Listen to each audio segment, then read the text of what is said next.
Le Conseil national de la médiation a organisé le lundi 7 mars 2022 une campagne de sensibilisation, de formation et d'installation des antennes régionales du dit Conseil avec l'appui de la MINUSCA.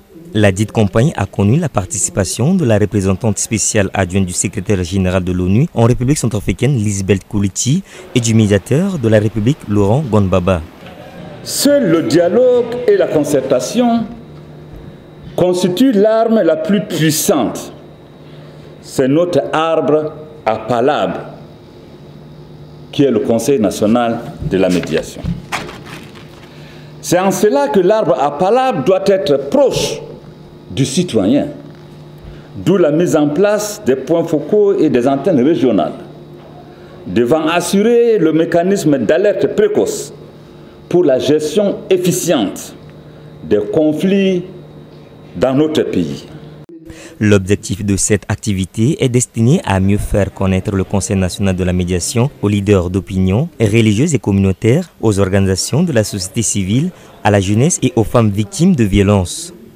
La campagne a aussi permis de former et d'installer les personnes ressources des antennes régionales et les points focaux du Conseil national de la médiation dans les différents arrondissements de Bangui.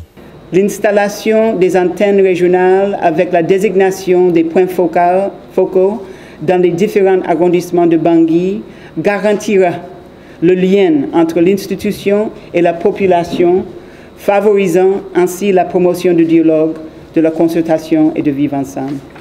La MINUSCA demeure, dans le cadre de son mandat, engagée à soutenir les institutions nationales et je me réjouis de l'aboutissement de ce projet et réitère la disponibilité de la MINUSCA à accompagner le Conseil national de la médiation pour lui permettre d'assumer pleinement ses fonctions.